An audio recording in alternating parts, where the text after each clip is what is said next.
Welcome back. As daily COVID-19 cases continue to increase locally and all over the world, we dug into how positive tests are counted in Boone County. ABC 17's Amber Tabling is live outside the health department tonight. Amber, the department wants to put an end to some rumors about how positive cases are counted.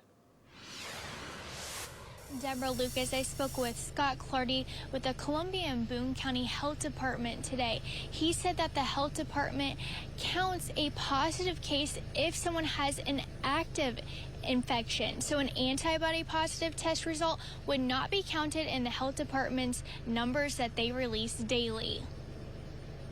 So what that means is at some point in time, you had an infection.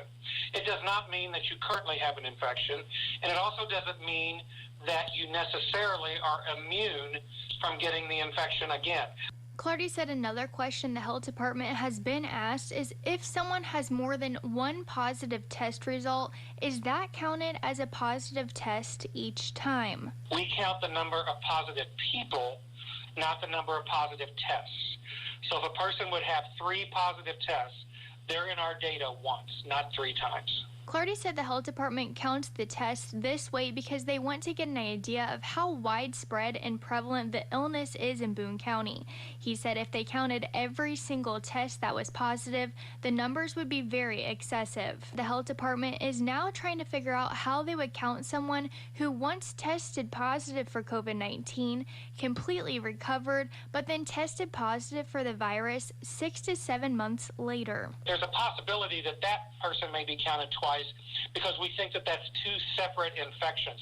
You know, a person can get a cold twice in a year, and they would consider themselves as having 2 colds instead of 1 cold that just lingered.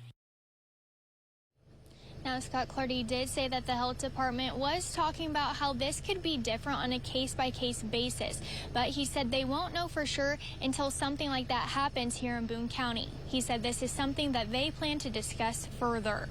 Live in Columbia, Amber Tabling, ABC 17 News. It's been a quiet night so far here on our Tuesday evening.